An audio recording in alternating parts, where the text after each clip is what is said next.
अजीज़ तलबा और तालबात, Farooq foundation online school के ज़रिए यकसा नसाब के मुताबिक तालीम हासिल करें। अगर हमारी वीडियोस पसंद आएँ तो चैनल को सब्सक्राइब करें और दोस्तों के साथ शेयर करें और बेल आइकन को लाजमी दबाएं ताकि आइंदा आने वाली तालीमी वीडियोस आप हासिल कर सकें। Students, here I'm teach to physics class 9th. Students, if you listen and watch all these video lectures with full attentively, then hope so you will get excellent marks in the exams. मेरी parents से भी एक request है, वो अपने बच्चों को online learning के बारे में उन्हें अवेयरनेस दें ताकि बच्चे अपनी स्टडी को कंटिन्यू रख सकें। स्टूडेंट्स, इस तरह ऑनलाइन लर्निंग करके आपको किसी इंस्टीट्यूट या किसी ट्यूटर में से भी हेल्प लेने की ज़रूरत नहीं पड़ेगी। होप सो आपके बहुत सारे कंसेप्ट क्लियर होंगे। फ़ारूक फाउंडेशन ऑनलाइन स्कूल के तहत आप ग्रेड 1 से लेके ग्रेड 10 तक हमारे इस यूट्यूब चैनल पर ऑल वीडियो लेक्चर्स मौजूद हैं। उम्मीद है हमारे ये वीडियो लेक्चर्स आपके एग्ज़ाम्स की प्रिपरेशन के लिए आपके लिए बहुत हेल्पफुल होंगे। तो स्टूडेंट्स, मेरी आपसे एक रिक्वेस्ट है, आप हमारे इस यूट्यूब चैनल को सब्सक्राइब कीजिएगा, लाइक कीजिएगा और शेयर कीजिएगा। Thank you so much students. Now we discuss about the chapter number 6, okay, which is work and energy. Today we discuss about the types of energy and the topic which is subtopic wind energy. ठीक है, आज हम लोग discuss करेंगे wind energy को। ठीक है, wind energy basically हम लोग सदियों से विंड से हम लोग सदियों से एनर्जी हासिल कर रहे हैं। बेसिकली इसका इस्तेमाल जो होता है सीलिंग्स, बोर्ड्स आर्ट में इस्तेमाल होता है। जब बोट्स जो हैं, शिप्स जो हैं चल रही होती हैं, वो भी हवा की एनर्जी की वजह से आगे मूव कर रही होती हैं। क्लियर? इसी तरीके से जो wind mills to grains and the pump water, ठीक है, हम विंड मिल्स में विंड एनर्जी को इस्तेमाल करते हैं, जहाँ पे हम लोग जो ग्रेन्स हैं उनको ग्राइंड कर सकते हैं, और इसके अलावा जो वाटर को पंप करने के लिए भी हम लोग विंड एनर्जी का इस्तेमाल करते हैं। More recently wind power is use to wind turbine, जो आपके विंड टर्बाइंस हैं जिनसे हम इलेक्ट्रिसिटी प्रोड्यूस करते हैं, उनको रोटेट करने के लिए भी हम लोग विंड एनर्जी का इस्तेमाल करते हैं। ठीक है, these are the uses of wind energy. When many wind machines are grouped together over wind farm, they can be generated enough power to operate power plant. ठीक है, यूनाइटेड स्टेट में हमारे पास एक है farm generated more than 300 megawatt electricity on a day. Wind farm basically होते हैं कि जब विंड्स को जब हम लोग ग्रुप्स की शक्ल में इकट्ठा कर लें तो विंड फार्म्स वो कहलाते हैं। अब वहाँ पे जो विंड फार्म्स मौजूद हैं वहाँ पे वो 1300 मेगावाट इलेक्ट्रिसिटी एनर्जी प्रोड्यूस कर रहे हैं एक दिन के अंदर। इसके अलावा अगर हम लोग यूरोप में डिस्कस करें, मैनी मेगावाट्स में एनर्जी प्रोड्यूस की जाती है विंड एनर्जी के through. Clear? I hope students ये आपको समझ आ गया होगा कि wind energy one is the important source जिससे हम लोग एक बहुत हाई क्वांटिटी में एनर्जी एक दिन में प्रोड्यूस कर सकते हैं। क्लियर? अब हमारी नेक्स्ट टाइप है एनर्जी की जियोथर्मल एनर्जी। ठीक है, तो अगर हम लोग नाम से स्टडी करें तो जियो का मतलब होता है ज़मीन, ठीक है, और थर्मल मीन टेम्परेचर, ठीक है, एनर्जी। ठीक है, जियोथर्मल मीन वो एनर्जी जो हम लोग ज़मीन से ले रहे हैं, ज़मीन से जो हीट एनर्जी हम लोग ले रहे हैं वो एनर्जी कहलाएगी जियोथर्मल एनर्जी। अब ज़मीन से हम लोग हीट कैसे हासिल करते हैं? ज़मीन में हमारी दुनिया में ज़मीन के कुछ हिस्से ऐसे होते हैं, ठीक है, जहाँ पे मतलब कि लावा जो है वो काफ़ी ज़मीन में डीप मौजूद है। ठीक है, वहाँ पे हमारे पास हीट एनर्जी प्रोवाइड होती है। ठीक है, in some part of the world the earth provide us hot water from the geysers और hot spring. There is a hot molten part deep in the earth called magma. अब जो ये hot molten part है, molten part में जो मौजूद होता है अर्थ के अंदर, वो कहलाता है मैग्मा। अब इस मैग्मा के ऊपर जो सारा पानी मौजूद होता है, क्योंकि पानी इस मैग्मा के ऊपर मौजूद है, ये सारा इतना हॉट होता है कि जो पानी है वो भी हॉट हो जाता है। ठीक है, अगर बेशक इसके ऊपर ज़मीन है या ऑब्वियसली जो भी चीज़ है, जब ये पानी गर्म हो जाएगा, जो ज़मीन के जो रॉक्स होंगे वो भी सारे गर्म होना शुरू हो जाएंगे। ठीक है, when water reaching close to the magma change to steam due to the high temperature of magma, this energy is called geothermal energy. तो ये ज़मीन की वजह से जो एनर्जी हासिल हो रही है which is also called the geothermal energy. अगर हम लोग स्टडी करें जहाँ पे मैग्मा ज़मीन में डीप नहीं है, ठीक है, जहाँ पे वेल्स लगाए जाते हैं, मतलब वहाँ पे कुएं लगाए जाते हैं, उस मैग्मा से थोड़ा सा ऊपर एक कुएं बना दिए जाते हैं। अब लेट्स सपोज हम लोग यहाँ पे एक कुआं बना लेते हैं, इस तरह से हम लोग एक कुआं कंस्ट्रक्ट कर लेते हैं। अब जो मैग्मा की जो हीट है, वहाँ पे जो पानी है वो गर्म हो जाएगा, ठीक है। अब जो ठंडा पानी के जो पाइप्स हैं, ठीक है, लेट्स सपोज हम लोगों ने यहाँ पे लेकर आए हैं कोल्ड वाटर के पाइप्स लेके आए हैं। यहाँ पे ऑलरेडी पानी बहुत ज़्यादा गर्म है, ठीक है। अब जो ये पाइप्स का जो पानी है वो गर्म होके वो दोबारा ऊपर चला जाता है, ठीक है। इस तरह से हमारे पास जो स्टीम है वो भी प्रोवाइड हो सकती है, ठीक है। और स्टीम से further the steam can be pipe directly into house and the office is heating purpose. और स्टीम से हम लोग स्टीम एनर्जी भी हासिल कर सकते हैं और फर्दर हम लोग स्टीम एनर्जी से इलेक्ट्रिसिटी को प्रोड्यूस कर सकते हैं। अब हम इसको इस्तेमाल कहाँ करते हैं? हम स्टीम को अपने घरों में भी इस्तेमाल कर सकते हैं, हीटिंग पर्पसेस को ऑफिस में भी इस्तेमाल कर सकते हैं फॉर हीटिंग पर्पसेस के लिए। इसी तरीके से जो जनरेटर इलेक्ट्रिसिटी है उसको हम लोग इलेक्ट्रिसिटी भी जनरेट कर सकते हैं। तो ये था geothermal energy. Clear? I hope students ये जियोथर्मल एनर्जी को आपको समझ आ गई होगी। अब हम नेक्स्ट वन डिस्कस करते हैं एनर्जी फ्रॉम बायोमास। अब आपके जो प्लांट और एनिमल्स का जो वेस्ट मटेरियल होता है वो हमारे पास कहलाता है बायोमास। आपने सुना होगा कि जो गोबर है वो भी बायोमास है जिससे हम लोग एनर्जी हासिल करते हैं। इसी तरीके से जो आपका गार्बेज है, मतलब जो कूड़ा करकट है, वो भी हमारे पास बायोमास की एग्जांपल है। इसके अलावा फार्म वेस्ट है, शुगर कैन है, मतलब जो गन्ना है, गन्ने का जब हम रस निकाल लेते हैं, बाकी जो बाकी बचता है उसको भी हम लोग बायोमास कहते हैं, उससे भी हम लोग एनर्जी हासिल कर सकते हैं। क्लियर? अब इन सब से एनर्जी हम लोग हासिल कैसे करते हैं? तो अब इन सब को जब हम लोग बर्न करते हैं तो उससे हम लोग स्टीम भी प्रोड्यूस कर सकते हैं। लेट्स सपोज आपका एक बॉयलर है, उस बॉयलर में पानी पड़ा हुआ है, जब ये आपको बायोमास रख कर बर्न करेंगे तो वो पानी गर्म हो जाएगा, ठीक है। और उस स्टीम से हम लोग फर्दर काफ़ी ज़्यादा एनर्जीज को हासिल कर सकते हैं। जैसे कि हम स्टीम से इलेक्ट्रिकल एनर्जी प्रोड्यूस कर रहे हैं, ऐसे ही हम लोग स्टीम से दूसरी एनर्जीज भी प्रोड्यूस कर सकते हैं, ठीक है। इसके अलावा हम लोग इंडस्ट्रीज को रन कर सकते हैं, इन्हीं बायोमास को इस्तेमाल कर सकें, इवन के इंडस्ट्रीज को भी हम लोग रन कर सकते हैं। अगर हम डीप जाएं तो हमारे पास जो एनिमल डंग होता है, ठीक है, और जो डेड एनिमल्स होते हैं, ठीक है, वो जब काफ़ी अरसे तक मतलब डिकम्पोज हो जाते हैं, गल सड़ जाते हैं, they give a mixture of methane and carbon dioxide, ठीक है। तो वो हमारे पास मिक्सचर देती हैं मीथेन गैस का और कार्बन डाइऑक्साइड का। अब जो ये हमें डिकम्पोजिशन के बाद गैसेस मिल रही हैं, तो ये हमारे लिए गैसेस डेंजरस भी हैं। एज यू नो, इसमें CO2 प्रोड्यूस हो रही है और मीथेन मतलब जो CH4 प्रोड्यूस हो रही है। मीथेन गैस को फर्दर बर्न करके हम लोग इलेक्ट्रिसिटी हासिल कर सकते हैं। क्लियर? अब हम लोग एक हमारा नेक्स्ट छोटा सा टॉपिक है, अब हम इसे डिस्कस करते हैं, mass energy equation. Clear? Mass energy equation हम लोगों ने ये डिस्कस किया था कि एक मैटर को हम लोग एनर्जी में कन्वर्ट कर सकते हैं और एक एनर्जी को मैटर में कन्वर्ट कर सकते हैं, ठीक है।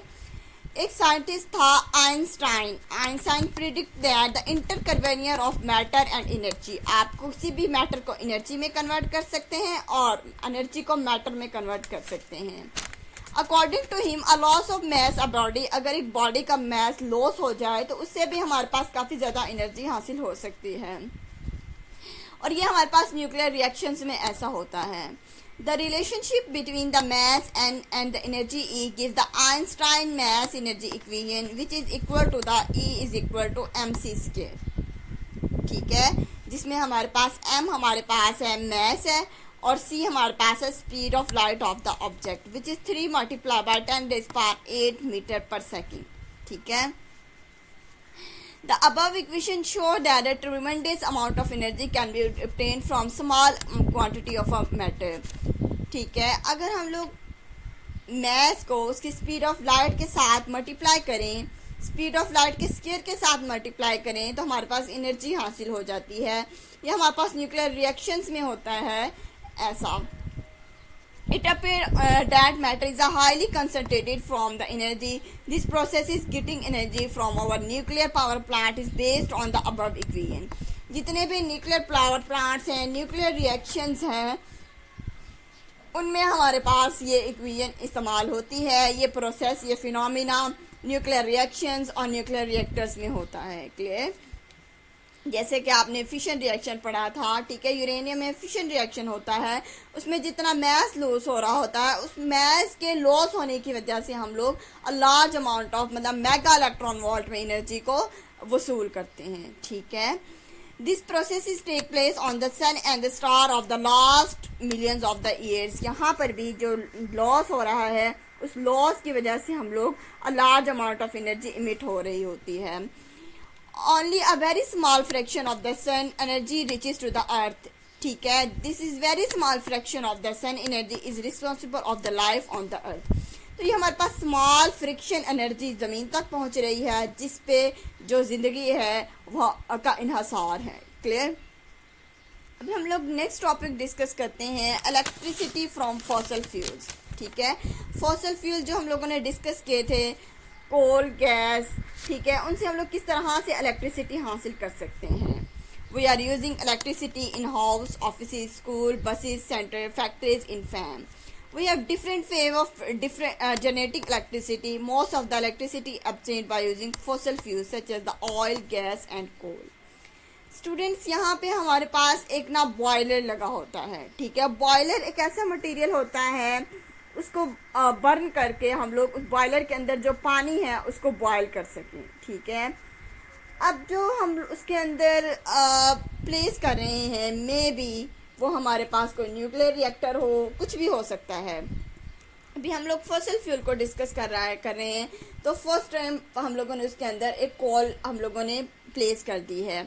जब हम लोगों ने जब बॉयलर के अंदर जितना पानी है वो गर्म होना शुरू होगा, वो गर्म होकर स्टीम में कन्वर्ट होना शुरू होगा। वो स्टीम फर्दर टरबाइन पे जाएगी, वो टरबाइंस को मूव करवाएगी, और जो टरबाइंस है वो कनेक्टेड होते हैं जनरेटर के साथ, और इस तरह से हमारे पास इलेक्ट्रिसिटी प्रोड्यूस होगी। ठीक है, अब हम एक टेबल को डिस्कस करते हैं। ठीक है, chemical energy stored in fossil fuels as input. अब वो फॉसल फ्यूल जो हम इस्तेमाल कर रहे हैं उनमें केमिकल एनर्जी मौजूद है। क्लियर?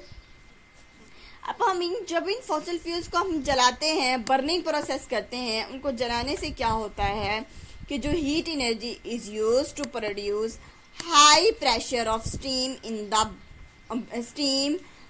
The boiler. तो यहाँ पे जो वो केमिकल एनर्जी है जो फॉसिल फ्यूल में मौजूद है, और जब हम उसको बर्न करेंगे, बर्न करने से हमारे पास हीट एनर्जी मिलेगी, और हीट एनर्जी की वजह से जो वहाँ पे पानी मौजूद था वो बॉयल होगा, और वहाँ से हमें स्टीम मिल जाएगी। ठीक है, और उस फर्दर स्टीम को हम लोग आपको पता है कि जो स्टीम है वो ऊपर की तरफ आएगी, तो यहाँ पे हमारे पास चेंज इन पोटेंशियल एनर्जी आएगी। तो potential energy of steam is use to turn a turbine. Potential energy उस टरबाइन को रोटेट करने के लिए इस्तेमाल करेगी, और जब आपके टरबाइन रोटेट होंगे, ठीक है, वो फर्दर हमारे पास mechanical energy from the turbine is use to run an electric energy generator. वो इलेक्ट्रिक एनर्जी जो टरबाइंस की होगी वो इलेक्ट्रिक जनरेटर्स में इस्तेमाल होगी उनको रन करने में, और जब जो इलेक्ट्रिक जनरेटर्स आपके रन हो जाएंगे उससे क्या होगा कि जो electricity output from an electric generator, जो इलेक्ट्रिसिटी है वो आउटपुट पे जनरेट होना शुरू हो जाएगी। अब स्टूडेंट्स, यहाँ पे एनर्जी किस तरह से चेंज हो रही है, as we you know students, जैसे हम लोगों ने अभी डिस्कस किया कि केमिकल एनर्जी है, यहाँ पे हमारे पास जो केमिकल एनर्जी है वो चेंज हुई हमारे पास मतलब कि हीट एनर्जी में। ठीक है, देन हमारे पास हीट एनर्जी हमारे पास कन्वर्ट किया पोटेंशियल एनर्जी में, पोटेंशियल एनर्जी हमारे पास देन फर्दर चेंज हुई इलेक्ट्रिकल एनर्जी में। ठीक है, और इस तरह से हमारे पास ये प्रोसेस कंटिन्यू करता है, मतलब एनर्जी की एक फॉर्म दूसरी फॉर्म में कन्वर्ट होती चली जा रही है। Clear students? तो यहाँ पे हमारे पास सेवरल प्रोसेस हैं जिसमें हमारे पास काइनेटिक एनर्जी इलेक्ट्रिकल एनर्जी में चेंज हो रही है, किस तरह से पोटेंशियल एनर्जी में चेंज हो रही है। ठीक है, आई होप स्टूडेंट्स ये आपको टॉपिक बहुत अच्छे से समझ आ गया होगा। इलेक्ट्रिसिटी फ्रॉम फॉसल फ्यूल्स, मतलब फॉसल फ्यूल से हम लोग इलेक्ट्रिसिटी किस तरह से हासिल करते हैं और किस तरह से a one type of energy is converted into another form of energy. Clear students? So next one हम लोग डिस्कस करेंगे, हमारा जो नेक्स्ट टॉपिक है एनर्जी एंड इन्वायरमेंट को हम लोग डिस्कस करेंगे। क्लियर?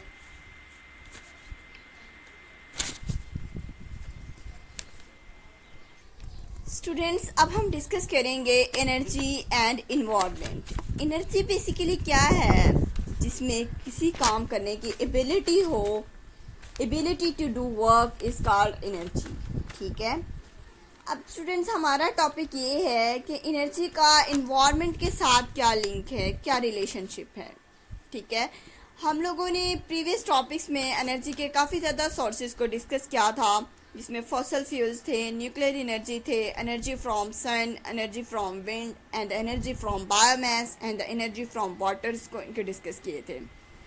ये काफ़ी ज़्यादा सोर्सेज थे जो हमने डिस्कस किया था। इन सोर्सेज को का इन्वायरमेंट के साथ क्या लिंक्ड है, हम ये डिस्कस करेंगे।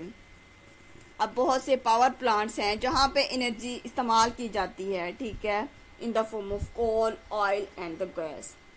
अब स्टूडेंट्स, अब हम जब इन चीज़ों में बर्न करते हैं, ठीक है, कोल बर्न करते हैं, तो उससे क्या कहते हैं कि उससे बहुत सी ज़्यादा हीट इमिट होती है। अब वो जो हीट इमिट होती है वो हमारे इन्वायरमेंट को पोल्यूट करती है। क्लियर?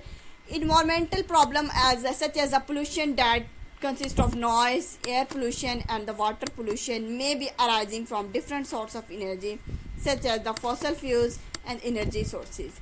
अब जितने भी हम लोग सोर्सेज यूज़ कर रहे हैं, इसकी वजह से नॉइस पोल्यूशन कॉज हो रही है, एयर पोल्यूशन कॉज हो रही है और वाटर पोल्यूशन कॉज हो रही है। ठीक है, तो फर्स्ट ऑफ ऑल हम लोग ये डिस्कस करते हैं कि व्हाट इज़ पोल्यूशन।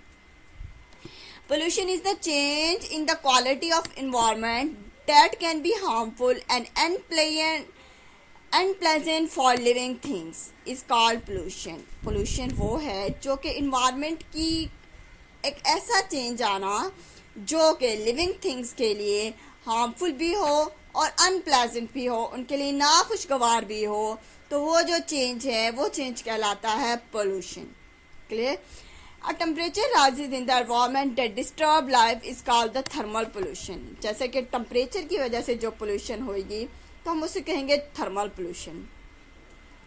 अब स्टूडेंट, बहुत से पावर प्लांट्स हैं, जब उनमें हम लोग उनको बर्न करते हैं, ठीक है, तो उसमें एक धुआं निकलता है। अब जो धुआं निकलता है वो भी इन्वायरमेंट को पोल्यूट करता है, इन्वायरमेंट भी पोल्यूशन में इन्वायरमेंट को पोल्यूट कर रहा है, तो पोल्यूशन कॉज कर रहा है।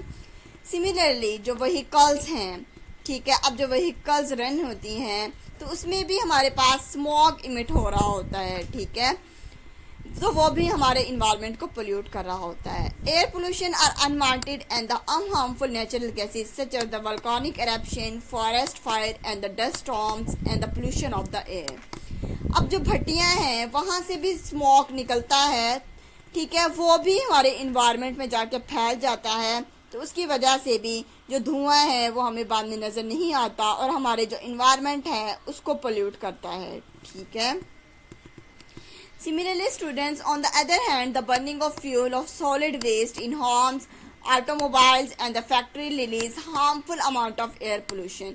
तो स्टूडेंट्स, ये हमारे इन्वायरमेंट को आके पोल्यूट कर रहा है और हमारे जो इन्वायरमेंट का टेम्परेचर है उसको बढ़ा रहा है। ठीक है, हमारे इन्वायरमेंट का टेम्परेचर दिन ब दिन राइज हो रहा है, तो इसको हम लोग कहेंगे thermal pollution. Clear? Thermal pollution basically मतलब होता है हीट। ठीक है, थर्मल पोल्यूशन एक ऐसी पोल्यूशन जो हीट की वजह से कॉज हो जाए उसको हम लोग कहेंगे थर्मल पोल्यूशन। इसको अगर हम लोग डिस्कस करें, ठीक है, अ temperature rise in the environment that disturb the life is called the thermal pollution. Environment का टेम्परेचर का बढ़ जाना, ठीक है, उसको हम लोग कहेंगे थर्मल पोल्यूशन। ठीक है, thermal pollution upset the balance of life and endangers for the survival of many species. ठीक है, पहले टेम्परेचर इतना ज़्यादा नहीं होता था, ठीक है। लेकिन अब जैसे जैसे मतलब के आबादी बढ़ रही है तो उसके साथ साथ जो पोल्यूशन है वो भी बढ़ती जा रही है। ठीक है, अगर हम अब लोग देखें इवन के लाहौर के अंदर 45 डिग्री से मतलब के 50 डिग्री तक टेम्परेचर चल जाता है। तो अब ये जो टेम्परेचर राइज हुआ है, इसके राइज होने की मेन वजह यही है थर्मल पोल्यूशन। ठीक है, पोल्यूशन इतनी ज़्यादा बढ़ गई है जिसकी वजह से जो टेम्परेचर है वो राइज करता जा रहा है, और इसकी वजह से जो काफ़ी ज़्यादा स्पीशीज़ हैं उनका सर्वाइव करना भी मुश्किल हो गया है। ठीक है, नेक्स्ट हमारे पास जो पोल्यूशन की टाइप है वो हमारे पास है एयर पोल्यूशन। ठीक है, एयर पोल्यूशन बेसिकली क्या है, हवा की जो आलूदगी है उसे हम लोग कहते हैं air pollution. The air pollution are the unwanted and the unharmful natural processes such as the air volcanic eruption and the forest fire and dust storm and pollute to the air। ठीक है, हमारे जो air को unwanted और harmful materials अगर pollute कर दें तो उसे हम कहेंगे एयर पोल्यूशन। अब जो डस्ट पार्टिकल्स की वजह से भी एयर पोल्यूट होती है, आंधी की वजह से भी, इसके अलावा जो वॉल्केनिक एरप्शन जो लावा फटता है तो उसकी वजह से भी मतलब कि एयर पोल्यूशन काज होती है। इसी तरीके से जब जंगल में आग लग जाती है तो उसकी वजह से जो धुआं हवा में जाता है वो भी हमारी एयर को पोल्यूट कर रहा है। ठीक है, इसके अलावा जो बर्निंग फ्यूल्स हैं, जितने भी फ्यूल हैं हम उनको बर्न कर रहे हैं, उनकी वजह से जो धुआं निकल रहा है वो भी हवा को जाके ख़राब कर रहा है, वहाँ पे एयर पोल्यूशन काज हो रही है। ठीक है, इसके अलावा ऑटोमोबाइल्स एंड फैक्ट्रीज, आपके जितने भी ऑटोमोबाइल्स हैं, व्हीकल्स हैं, ठीक है, वो भी पेट्रोल इस्तेमाल कर रहे हैं, तो उनके पेट्रोल इस्तेमाल करने से भी जो स्मॉग इमिट हो रही होती है वो भी हमारी हवा को जाके हिट करती है और वहाँ पे एयर पोल्यूशन कॉज होती है। ठीक है, स्टूडेंट्स, जो फैक्ट्रीज के थ्रू धुएं निकल रहे हैं, ठीक है, उसमें लार्ज अमाउंट ऑफ केमिकल्स होते हैं। ठीक है, वो जो मिल्स के जितने भी धुएं होते हैं वो भी पोल्यूशन कॉज करते हैं। ये सारे जो हमारे पास फैक्टर्स हैं ये एयर पोल्यूशन के सोर्सेज हैं जहाँ से एयर पोल्यूशन हमारे पास कॉज हो रही है। क्लियर? अब स्टूडेंट्स, अगर हम लोग देखें कि all power plant produce waste heat, जितने भी पावर प्लांट हैं वो भी हीट प्रोड्यूस करते हैं। ठीक है, most fission plant produce the most. Let's suppose हम लोगों ने एक पावर प्लांट में एक फॉसिल फ्यूल यूज़ कर रहे हैं, कोल जितनी भी हीट प्रोड्यूस करेगा, ठीक है, वो सारी की सारी हीट यूज़ नहीं हो रही, उसका कुछ हिस्सा इस्तेमाल होता है। ठीक है, बाकी जो हिस्सा है एज अ वेस्ट हीट निकल कर वो हवा में एंटर हो जाती है। ठीक है, अब वो जो वेस्ट हीट है वो भी पोल्यूशन काज कर रही है। Unlike other power plants, nuclear power plant do not produce carbon dioxide but they do produce dangerous radioactive waste. अब जो न्यूक्लियर पावर प्लांट है वो ज़्यादा एटमॉस्फेयर को इफेक्ट कर रहा है क्योंकि इसमें डेंजरस रेडियो एक्टिव मटीरियल्स भी होते हैं। ठीक है, न्यूक्लियर पावर प्लांट में कुछ ऐसी गैसेस होती हैं जो कि इंसानी ज़िंदगी के लिए काफ़ी हार्मफुल होती हैं, जिनमें कार्बन डाइऑक्साइड और कार्बन मोनोऑक्साइड होती हैं। ठीक है, जो कि काफ़ी ज़्यादा इफेक्टिव करती हैं लिविंग थिंग्स को। ठीक है, नेक्स्ट वन हमारे पास है, in many countries government has passed the law to control the air pollution. Some of these laws limit the amount of pollution that power plant, factories and the automobile are allowed to give off. To meet these conditions of automobiles, new cars and heavy catalyst converters, ठीक है, ये सारे जो pollutions है वो हमारे environment को effect कर रही हैं। ठीक है, ये जो सब कुछ है ये एयर पोल्यूशन इनकी वजह से हो रही है। ठीक है, the device converts some polluting gases. The use of lead and the petrol are greatly reduced the amount of lead in the air. अब स्टूडेंट्स, हम इन पोल्यूशन को कम कैसे कर सकते हैं? ठीक है, हमारे पास गवर्नमेंट है, उसने हमारे पास कुछ लॉ पास किए हैं, अगर हम उनको फॉलो करें तो हम इन पोल्यूशन को कम कर सकते हैं। जिनमें से कुछ लॉज ये हैं, पावर प्लांट्स की जो टाइमिंग्स हैं मतलब कि फैक्ट्रीज हैं उनको लिमिटाइज कर दिया। अगर ये पावर प्लांट या फैक्ट्रीज 24 घंटे काम कर रहे थे तो ये सिर्फ 8 घंटे या 10 घंटे काम करेंगे। ठीक है, अब उसे ये होगा कि जो एयर पोल्यूशन 24 घंटे कॉज हो रही थी वो अब 8 घंटे कॉज हो रही थी। अगर एक फैक्ट्री से 24 घंटे धुआं निकल रहा था, अब वो कुछ सिर्फ 8 घंटे में इन्वायरमेंट को ख़राब करेगा, बाकी टाइम में जो हमारा इन्वायरमेंट है वो साफ़ रहेगा, जिसकी वजह से हमारे पास पोल्यूशन नहीं होगी। इन तरीकों को इस्तेमाल करके हम लोग पोल्यूशन को कम कर सकते हैं, ठीक है। अब हमारे पास एक और है लेड फ्री पेट्रोल, ठीक है। अब जो पेट्रोल में हमारे पास डेंजरस चीज़ जो होती है वो हमारे पास है लेड, ठीक है। बेसिकली जो लेड है वो बर्न होता है और उसके बर्न होने की वजह से स्मॉग इमिट होता है, ठीक है। जो आपके मतलब व्हीकल से पीछे धुआं निकल रहा होता है वो लेड फ्री की वजह से होता है। अगर उस लेड को हम इस्तेमाल नहीं ना करें, ठीक है, हम कुछ उसमें ऐसा सॉस डिवेलप करें कि उसमें लेड ही ना हो। लेड अगर नहीं होगा तो ऑब्वियसली स्मॉग इमिट नहीं होगा, तो हमारे इन्वायरमेंट भी पोल्यूट नहीं होगा। तो इस तरीके से भी हम लोग अपने पोल्यूशन को कम से कम कर सकते हैं, ठीक है। Engineers are working to improve the new kind of car that use electricity or energy sources that than diesel and petrol. Energy engineers भी ऐसे मतलब काम कर रहे हैं जो कि इलेक्ट्रिसिटी और अदर सोर्स पर मतलब के बेस करें और मतलब फ्यूल पे ना करें, क्योंकि इसमें लेड मौजूद होता है, पेट्रोल पे ना करें। इसके अलावा अगर हम लोग इलेक्ट्रिसिटी इस्तेमाल करें तो हमारे पास स्मॉग इमिट नहीं होगा। इस तरह से जो हमारा इन्वायरमेंट है उसकी पोल्यूशन है उसको हम लोग कम कर सकते हैं। इसके अलावा जो इंजीनियर्स हैं वो कैटालिटिक इन्वर्टर्स डेवलप करें, ठीक है। यहाँ पे इन्वर्टर्स की भी एग्जांपल थी। New cars have catalytic converters, ठीक है।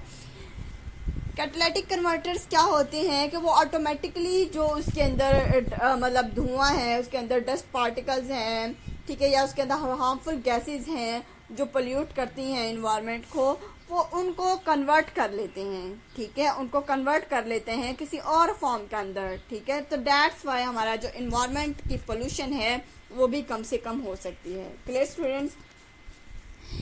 इसके अलावा बहुत सी एफर्ट्स हैं। Many individual communities have laws which protect the areas from pollution. Individual can help to control the air pollution simply by reducing the use of cars and the other machine that burn fuel. Government की नहीं बल्कि हर फर्द की जिम्मेदारी है, ठीक है, कि वो इन्वायरमेंट को पोल्यूट होने से बचाए, ठीक है। Sharing rides and the using public transport are the way to reduce the number of automobile in use, ठीक है। हमें राइड्स को शेयर करना चाहिए ताकि जो पब्लिक ट्रांसपोर्ट इस्तेमाल करना चाहिए। अगर हर कोई अपनी अपनी गाड़ी इस्तेमाल करेगा, लेट्स सपोज 3 फर्द इस्तेमाल कर रहे हैं, तो बजाय उनके कि वो पब्लिक ट्रांसपोर्ट यूज़ करें, सिर्फ एक गाड़ी यूज़ करें, तो इस वजह से भी हमारा जो इन्वायरमेंट है वो साफ रह सकता है, ठीक है। इन दिस वे इसी तरीके स्टूडेंट्स अगर हम लोग साइकिल यूज़ करें तो वो भी पोल्यूशन को कम से कम कर सकता है। उसमें किसी किस्म का कोई स्मोक इमिट नहीं होगा, ठीक है। पब्लिक ट्रांसपोर्ट को हम लोग इस्तेमाल कर सकते हैं, तो ये पॉइजन को मेजर कम कर सकता है, ठीक है। एक बस के अंदर 28 या फिर इससे ज़्यादा भी सीटें हो सकती हैं। अब 28 लोग अपनी गाड़ी की बजाय इससे सिर्फ एक पब्लिक ट्रांसपोर्ट में बस सफ़र करें तो वो 28 गाड़ियों का धुआं सिर्फ एक बस जो है वो अपना धुआं इमिट करेगी, तो वो जो इन्वायरमेंट को पोल्यूट होने से बचा सकती है, ठीक है, अगर हम लोग एक बस पे सफ़र करें, ठीक है। तो स्टूडेंट्स ये इंडिविजुअल एफर्ट्स थी जिसमें हम लोग खुद से पोल्यूशन को कम कर सकते हैं। Clear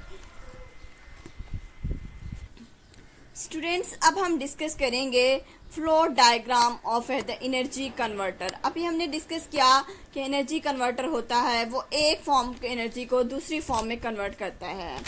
in an energy converter a part of the energy taken by the system is use to useful work. हम जितनी भी एनर्जी इस्तेमाल कर रहे होते हैं किसी भी काम को परफॉर्म करने के लिए, ठीक है, हमेशा वो सारी की सारी एनर्जी उस काम को परफॉर्म करने के लिए इस्तेमाल नहीं होती, बल्कि उसका कुछ हिस्सा इस्तेमाल होता है। बाकी जो remaining part of the energy is dissipated as heat energy. तो बाकी जो एनर्जी है वो हीट एनर्जी, साउंड एनर्जी, जिसे हम लोग नॉइज पोल्यूशन भी कहते हैं, into the environment. Energy flow diagram can be below by shown by the energy taken by up and by an energy converter to transform it to another form of energy। अब अगर हम लोग discuss करें electric lamp को, तो students हमारे पास अगर हम लोग लैंप को जब हम जलाते हैं, ठीक है, तो इनकैंडिसेंट हमारे पास जो लैंप है उससे हमारे पास लाइट एनर्जी मिल रही है, ठीक है। इसके अलावा उससे हमारे पास हीट एनर्जी भी मिल रही है, ठीक है। इनकैंडिसेंट लैंप जब भी हम जलाते हैं तो उससे हमारे पास लाइट एनर्जी तो मिल गई, थोड़ी देर के बाद जब वो बल्ब है गर्म होना शुरू हो जाता है और उसके गर्म होने की वजह से हमारे पास हीट एनर्जी भी मिलती है, ठीक है। अब जो इलेक्ट्रिकल एनर्जी हमारे पास यूजफुल वर्क किया था, हमें लाइट एनर्जी रिक्वायर्ड थी, ठीक है, लेकिन हमारे पास जो डेसिपेटेड एनर्जी थी, वो जो यूजलेस एनर्जी हमारे पास रिक्वायर्ड नहीं थी, वो हमारे पास हीट की फॉर्म में डेसिपेट हो गई है। क्लियर। इसी तरीके से अगर हम लोग बात करें इंजीनियर्स की, कि वो एक कोशिश कर रहे हैं कि कुछ ऐसे डिवाइसेस डेवलप करें, कुछ ऐसी रिसर्च करें, इंजीनियरिंग एटम्स करें जिसकी वजह से जो पोल्यूशन है वो कम से कम हो और जो हमारी यूजलेस एनर्जी है वो डेसिपेट ना हो। स्टूडेंट्स, इसी तरीके से जो हमारे पास एनर्जी सेवर लैंप्स जो हैं वो मार्केट में आ चुके हैं, जो एनर्जी को सेव करते हैं, ठीक है। अगर हम उनको जलाएं तो उनके जलाने की वजह से सिर्फ लाइट एनर्जी इमिट हो रही होती है, वहाँ पे हीट एनर्जी इमिट नहीं होती। नेक्स्ट हमारे पास है vehicle running with constant speed on a level road. Clear. Let's suppose हमारे पास fuel in a car is a source of chemical energy, ठीक है। अब जो व्हीकल्स हैं बेसिकली वो पेट्रोल यूज़ कर रही हैं, तो पेट्रोल हमारे पास एक केमिकल एनर्जी है, ठीक है। अब वो जो केमिकल एनर्जी है वो फर्दर पेट्रोल है, जब इंजन में आता है वो मोशन में हो जाता है, तो वहाँ से हमारे पास काइनेटिक एनर्जी में कन्वर्ट होता है, ठीक है। फिर काइनेटिक एनर्जी, इसके अलावा काइनेटिक एनर्जी से फर्दर हमारे पास वर्क डन होगा। अब जब पेट्रोल इंजन में आ गया तो वो काइनेटिक एनर्जी तो वहाँ पे डिवेलप हुई क्योंकि हमारा इंजन मोशन में आ गया, लेकिन उसके साथ साथ उस वजह से हमारे पास हीट एनर्जी भी प्रोड्यूस हुई। आपका इंजन गर्म हुआ तो हीट एनर्जी प्रोड्यूस हुई। इसके अलावा जो इंजन में वहाँ पे एक शोर सा होता है, वहाँ एक आवाज़ भी आती है, तो वहाँ पे हमारे पास साउंड एनर्जी भी इमिट होगी। लास्ट हमारे पास डिस्कशन है पावर स्टेशंस, ठीक है। पावर स्टेशन हमारे पास, लेट्स सपोज हमारे पास एक वाटर है, एक हाई स्टोरेज पे स्टोर है, ठीक है, तो वहाँ पे पोटेंशियल एनर्जी है, ठीक है। अब जो ये पोटेंशियल एनर्जी है, जब फर्दर पानी ऊपर से नीचे फ्लो करेगा तो पानी अब मोशन में है, तो वहाँ काइनेटिक एनर्जी में कन्वर्ट होगा, तो पोटेंशियल एनर्जी काइनेटिक एनर्जी में कन्वर्ट हुई। इस तरह से जो काइनेटिक एनर्जी है, ठीक है, वो जब टरबाइंस को रोटेट करवाएंगे तो वर्क डन हो गया, तो वो फर्दर उसने वर्क डन करवाया और जब वर्क डन हो जाएगा तो हमारा जो आउटपुट है, इलेक्ट्रिसिटी है, वो जनरेट होना शुरू हो जाएगी, ठीक है। और सिमिलरली स्टूडेंट, इसके साथ साथ होगा क्या कि जो पोटेंशियल एनर्जी जो हमारे पास वाटर ने स्टोर की थी, ठीक है, अब वो जब वो नीचे फ्लो करेगी क्योंकि ड्यू टू द फ्रिक्शन वहाँ पे हीट एनर्जी भी कॉज हो जाएगी, ऑब्वियसली जब पानी का एक शोर भी होता है तो वहाँ पे साउंड एनर्जी भी प्रोड्यूस हो जाएगी, ठीक है। तो ये है हमारे पास एनर्जी कन्वर्टर्स, जो कि एनर्जी एक फॉर्म से दूसरी फॉर्म में कन्वर्ट हो रही है। ये फ्लो डायग्राम थी बेसिकली स्टूडेंट्स। इसमें आप लोगों ने ये इस बात को मतलब कि समझना है, ये एनर्जी बेसिकली हम लोग जो काम करवाना चाह रहे हैं कि लाइक पावर स्टेशन की बात करें कि हमारे पास पोटेंशियल एनर्जी को इस्तेमाल करके इलेक्ट्रिसिटी जनरेट करना चाह रहे थे, लेकिन उसके साथ साथ कुछ यूजलेस एनर्जी भी इमिट हो रही है जो कि हीट एनर्जी और साउंड एनर्जी की फॉर्म में आपको नज़र आ रही है। आई होप स्टूडेंट्स आपको ये लेक्चर बहुत अच्छे से समझ आ गया होगा। नेक्स्ट वन हम लोग नेक्स्ट टॉपिक को डिस्कस करेंगे, तब तक के लिए अपना बहुत सारा ख्याल रखिएगा। Thank you so much students. अल्लाह हाफिज़।